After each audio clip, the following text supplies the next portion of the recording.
ಇನ್ನು mask man ಚಿನ್ನಯ್ಯನ ಬಗ್ಗೆ ಚಿಕ್ಕಬಳ್ಳಿ ಗ್ರಾಮಸ್ಥರು ಮಾತಾಡಿದ್ದಾರೆ. ಏನೇನು ಮಾತಾಡಿದ್ದಾರೆ ಬನ್ನಿ ನೋಡ್ಕೊಂಡು ಬರೋಣ.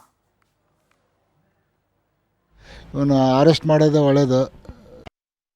ಇರೋದು ಸುಳ್ಳು. ಇಲ್ಲಿ ಇದ್ದಾಗ ಚೆನ್ನಾಗೇ ಇದ್ದ, ಅಲ್ಲಿಗೆ ಹೋದ್ಮೇಲೆ ಈ ಥರ ಇವನು ಮಾಡಿದ್ದಾನೆ. ಇವನು ಅರೆಸ್ಟ್ ಮಾಡೋದು ಒಳ್ಳೇದು. ಬಂಧನಕ್ಕೆ ಇವನು ಶಿಕ್ಷೆ ಕೊಡಬೇಕು. ಅದು ನಮಗೆ ಗೊತ್ತಿಲ್ಲ, ಇಲ್ದೇ ಅವ್ನು ಮಾಡಿಲ್ಲ, ಇರ್ಬೋದು. ಅವನ ಹಿಂದೆ ಪ್ರಬಲವಾದ ವ್ಯಕ್ತಿ ಇದ್ದೇ ಇವತ್ತು ಈ ಥರ ಮಾಡ್ತಾವನೆ ಅನ್ನಿಸ್ತದೆ. ಹಂಗಾಗಿ ಅವ್ನು ಶಿಕ್ಷೆ ಕೊಡಬೇಕು, ಒಳ್ಳೆ ಶಿಕ್ಷೆ ಕೊಟ್ಟು ಅವ್ನು ಜೈಲಿಂದ ಬರ್ದಂಗೆ ಅಲ್ಲೇ ಬಿಟ್ಟರೆ ಸರಿ ಆಗ್ತದೆ.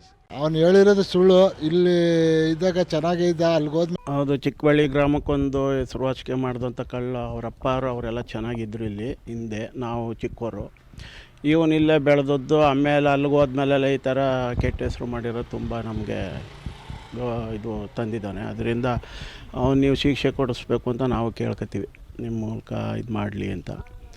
ಅದರಿಂದ ನಮ್ಮ ಸ್ವಾಮೀಜಿಯರಿಂದ ನಮಗೆಲ್ಲ ಇಲ್ಲೆಲ್ಲ ಹಳ್ಳಹಳ್ಳಿಲೂ ತುಂಬ ಎಲ್ಲ ಅನುಕೂಲ ಆಗಿದೆ. ನಮ್ಮ ರೈತರಿಗೂ ತುಂಬ ಅನುಕೂಲ ಮಾಡಿಕೊಟ್ಟಿದ್ದಾರೆ. ಅದರಿಂದ ಆದರೆ ಇವತ್ತು ಏನು ಸಂಚು ಮಾಡ್ತಿದ್ದಾರೆ, ಇದು ಬರೀ ಕರ್ನಾಟಕದ ಒಳಗಡೆ ಇರೋರ್ದು ಮಾತ್ರ ಸಂಚು ಇದ್ದಂಗಿಲ್ಲ.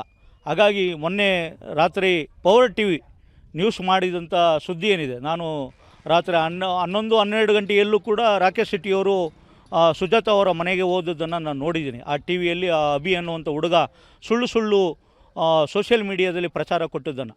ಇವತ್ತು ಅವರು ಸೋಷಿಯಲ್ ಮೀಡಿಯಾದ ಮೂಲಕ ಸಮಾಜದಲ್ಲಿ ಅಶಾಂತಿಯನ್ನು ಉಂಟು ಮಾಡ್ತಾಯಿದ್ರು.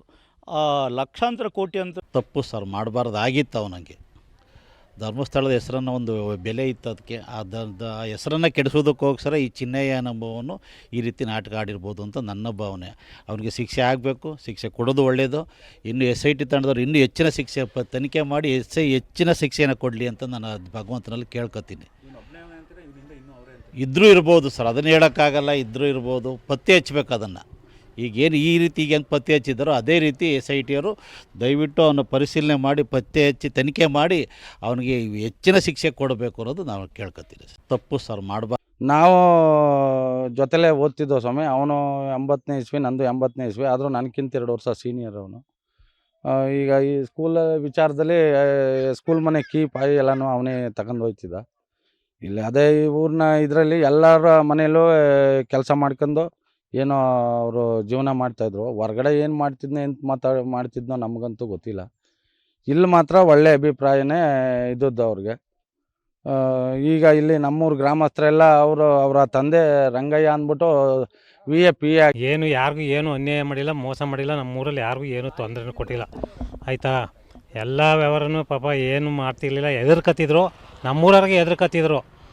ಹೊಡೆದ್ರು ಕಸ ಗೋರು ಹಾಕೋದು, ನಾಯಿ ಗೋರು ಹಾಕೋದು, ಎಮ್ಮೆ ಏನಾರು ಸೋತವ್ರೆ ಕೂದಿ ಇದು ಮಾಡೋದು ಎಲ್ಲ ಮಾಡ್ತಿದ್ರು. ಅವ್ರು ಯಾರಿಗೂ ಏನು ನಮ್ಮೂರಲ್ಲಿ ಏನು ಅನ್ಯಾಯ ಮಾಡಿಲ್ಲ, ಮೋಸನೂ ಮಾಡಿಲ್ಲ, ಏನೂ ಇಲ್ಲ. ಇಲ್ಲಿಂದ ಧರ್ಮಸ್ಥಳಕ್ಕೆ ಹೋದರು. ಧರ್ಮಸ್ಥಳಕ್ಕೆ ಹೋದ್ಮೇಲೆ ಒಂದು 3 ವರ್ಷ ಬತ್ತಿದ ಅವ್ರ ಮನೆಯವರು ಬತ್ತಿದ್ರು, ಹೋಯ್ತಿದ್ರು. ಏನು ಪಾಪ ಯಾರಿಗೂ ಏನು ತೊಂದರೆ ಕೊಟ್ಟಿಲ್ಲ, ಏನೂ ಮಾಡಿಲ್ಲ. VA ಅಸಿಸ್ಟೆಂಟ್ ಆಗಿದ್ದ ಅವರ ತಾತ. ಇಲ್ಲಿ ನಮಗಂತೂ ಯಾವನ್ ಸುಳ್ಳು ಪಳ್ಳಿ ಯಾವುದನ್ನೂ ಹೇಳೂ ಇಲ್ಲ, ಏನೂ ಇಲ್ಲ. ಧರ್ಮಸ್ಥಳಕ್ಕೆ ಹೋದ್ಮೇಲೆ ಏನು ಅಂತೂ ಎಂತಂತೂ ಗೊತ್ತಿಲ್ಲ. ಒಟ್ಟಿನಲ್ಲಿ ಅಲ್ಲಿ ಇದ್ದಾಗ 3 ವರ್ಷ ಬಂದಿದ್ದ, 3 ವರ್ಷದಲ್ಲಿ ಬತ್ತಿದ, ಹೋಯ್ತಿದ್ದ, ಎಲ್ಲ ಮಾಡ್ತಿದ್ದ. ಸರ್, ನಮ್ಮೂರು ಒಂದು ಚಿಕ್ಕಬಳ್ಳಿನ ಗ್ರಾಮ ಒಳ್ಳೆ ರೀತಿ ಎಲ್ಲದಕ್ಕೂ ಪ್ರಚಾರ ಬರುತ್ತೆ ಅಂತ ನಾವು ಅಂದ್ಕೊಂಡಿದ್ದು. ಈ ರೀತಿ ಕೆಟ್ಟ ವ್ಯಕ್ತಿಯಿಂದ ಪ್ರಚಾರ ಹೊಂದಿದೆ ಅಂತ ಅಂದ್ಕೊಳ್ಳೋದು ತುಂಬ ದುಃಖದ ಸಂಗತಿ ಆಗುತ್ತೆ. ಈ ಚಿಕ್ಕಬಳ್ಳಿಯವರು ಅಂತಂದಾಗ ನಾವು ಚಿಕ್ಕಬಳ್ಳಿ ಗ್ರಾಮದಲ್ಲಿ ಇದ್ದರೆ ನಮಗೂ 100 ಫೋನ್ಗಳು ಬರುತ್ತೆ. ಏನೇ ನಿಮ್ಮ ಚಿಕ್ಕಬಳ್ಳಿಯವನಂತ ಅಂದಾಗ ಎಷ್ಟು ನೋವಾಗುತ್ತೆ ಅನ್ನೋದು ಹೇಳ್ಕೊಳ್ಳೋಕೆ ಅಸಾಧ್ಯ ಆಗುತ್ತೆ. ಆಮೇಲೆ ಧರ್ಮಸ್ಥಳ ಸಂಘ ಅಂತಂದಾಗ ನಮಗೆ ರೈತರಿಗೆ ಬೆನ್ನೆಲುಬಾಗಿ ಕೃಷಿ ಇಲಾಖೆ ಉಪಕರಣಗಳೆಲ್ಲ ಇದೆ. ಆಮೇಲೆ ಧರ್ಮಸ್ಥಳ ಸಂಘದಿಂದ ಬಡ್ಡಿಗೆ ಎಲ್ಲ ಮಾಮೂಲಿ ಸ್ತ್ರೀ ಶಕ್ತಿ ಸಂಘದ ಲೋನ್ಗಳು ಕೊಡ್ತಾ ಇದ್ದಾರೆ. ಸಹಾಯಧನ ದೇವಸ್ಥಾನಕ್ಕೆ ಮತ್ತು ಡೈರಿಗೆಲ್ಲ ಸಹಾಯ ಮಾಡಿದ್ದಾರೆ. ಅಂಥ ರಾಜ್ಯಕ್ಕೆಲ್ಲ ಸಹಾಯ ಮಾಡ್ತಿರೋಂಥ ಒಂದು ಸಂಸ್ಥೆನ ಇವರು ಹಾಳು ಮಾಡಬೇಕು ಅನ್ನೋ ಒಂದು ಉದ್ದೇಶದಿಂದನೇ ಈ ಕಾಣದ ಕೈಗಳ ಕೈವಾಡದಿಂದ ಮಾಡ್ತಾಯಿದ್ದಾರೆ ಅಂತ ನನ್ನ ಭಾವನೆ ಇದೆ ಸರ್. ಅವ್ರಿಗೆ ಮತ್ತು ಅವ್ರ ಕಾಣದ ಕೈಗಳಿಗೆ ಉಗ್ರವಾದ ಶಿಕ್ಷೆ ಆಗಬೇಕು. ಯಾರು ನೆನೆಸ್ಕೋಬಾರ್ದು ಅಂಥ ಶಿಕ್ಷೆನೇ ಆಗಬೇಕು ಸರ್. ನಮ್ಮೂರು ಒಂದು ಚಿಕ್ಕಬಳ್ಳಿನ ಚಿನ್ನಯ್ಯನವರು ಇಲ್ಲಿ 2014ರಲ್ಲಿ ನಮ್ಮೂರಿಗೆ ಬಂದಿದ್ರು. ಇಲ್ಲೇ ಇದ್ದು ಬಂದಾಗೆಲ್ಲ ಇಲ್ಲೇ ನಮ್ಮ ದೇವಸ್ಥಾನ ಪಕ್ಕದಲ್ಲಿ ದೇವಸ್ಥಾನ ಐತೆ. ಅಲ್ಲಿ ಬರೋರು 4:15 ಎದ್ದು ಸ್ನಾನ ಮಾಡ್ಕೊಂಡು, ತಣ್ಣೀರು ಸ್ನಾನ ಮಾಡ್ಕೊಂಡು, ದೇವ್ರ ಪ್ರದಕ್ಷಿಣೆ ಹಾಕೊಂಡು ಇಲ್ಲಿ ಬಂದು ಊರಲ್ಲಿ ಏನು ಕೆಲಸ ಇತ್ತು ಅದೆಲ್ಲ ಮಾಡ್ಕೊತಿದ್ರು. ಅದಾದಮೇಲೆ ಇಲ್ಲಿ ಸಣ್ಣ ಪುಟ್ಟ ವ್ಯವಹಾರಗಳು ಮಾಡ್ಕೊತಿದ್ರು. ಇಲ್ಲೇ ಒಂದು 2 ಸೈಟ್ಗಳು ಇದ್ದವು ಅವರು ಊರಲ್ಲಿ. ಅವ್ರ ಅಕ್ಕ ಕುಟುಂಬದಲ್ಲೇ ಬಂದಾಗ ಆ ಸೈಟ್ನು ಅಲ್ಲಿ ಮರ ಹಾಕೋರು. ಇಲ್ಲಿ ಬೆಸ್ತಿಗಲ್ಲಿ ಒಂದು ಇದೊಂದಿತ್ತು, ಸೈಟು ಮರ ಹಾಕಿದ್ರು. ಸೈಟು ಮರ ಹಾಕ್ಬಿಟ್ಟು ಇಲ್ಲೂ ಸೆಡ್ ಮಾಡ್ಕೊಂಡಿದ್ರು. ಅದನ್ನು ಅವ್ರ ಹೆಸರು ಮಾಡಿಕೊಡ್ಬೇಕು ಅಂತದೇ ಇಲ್ಲಿ ಪಂಚಾಯತಿಲಿ ಹೋಗಿ ಸ್ವಲ್ಪ ಗಲಾಟೆ ಆಯಿತು. ಗಲಾಟೆ ಆದಮೇಲೆ ಅವರು ಪಂಚಾಯತಿಯವರೆಲ್ಲ ಬಂದು ಇಲ್ಲಿ ಗಲಾಟೆ ಮಾಡಿಸಿ ಊರು ಬಿಡಿಸಾದ್ಮೇಲೆ ಶೆಡ್ಡಲ್ಲಿ ಕಿತ್ತಾಕ್ಬಿಟ್ರು. ಅಲ್ಲಿಂದ ಆಚೆಗೆ ಊರಿಗೆ ಅವರು ಬತ್ತಿರಲಿಲ್ಲ. ಅದಾದಮೇಲೆ ತಿರ್ಗಿ ಮಧ್ಯದ ಏನೋ ಬಂದು ಹೋದ್ರಂತೆ. ಕೆಲವರೆಲ್ಲ ಹೇಳೋರಂಗೆ ಅಲ್ಲಿಂದ ಬತ್ತಿರೋ ಅದೇ ಸೀರೆ ಗೀರೆ ಅವು ಅಂತತ್ತಿರೋ ಹೊರಗಡೆ ಹಂಚಿದ ಕದ್ದಂತ್ಕೊಂಬತ್ತಿದ ಅಂತೆಲ್ಲ ಹೇಳ್ತಿದ್ರು. ನಮಗಂತೂ ಗೊತ್ತಿರಲಿಲ್ಲ. ಅಲ್ಲಿ ಬಂದಾಗ ಮಾತ್ರ ನಮ್ಮ ದೇವಸ್ಥಾನಕ್ಕೆ ಬರೋರು ಪ್ರದಕ್ಷಿಣೆ ಹಾಕೊಂಡು ಇಲ್ಲಿ ನಮ್ಮ ದೇವಸ್ಥಾನ ಕೆಲಸಗಳು ಏನೇ ಇದ್ರೂ ಆ ರೋಡ್ ಕ್ಲೀನ್ ಮಾಡೋದು ಯಾವುದು, ದೇವಸ್ಥಾನ ಕ್ಲೀನ್ ಮಾಡೋದು ಯಾವುದು ಎಲ್ಲ ಮಾಡ್ತಾಯಿದ್ದವನು. ಧರ್ಮಸ್ಥಳದ ಹೆಸರಲ್ಲಿ ಈ ಥರ ಮಾಡ್ಬಿಟ್ಟು ಈಗ ಅರೆಸ್ಟ್ ಆಗಿ ಸುಳ್ಳು ಹೇಳಿದ್ದಾನೆ. ಅದೇ ಕೆಲವು ವಿಚಾರಗಳು ಗೊತ್ತಿಲ್ಲ ಸರ್ ಅವ್ರಿಗೆ.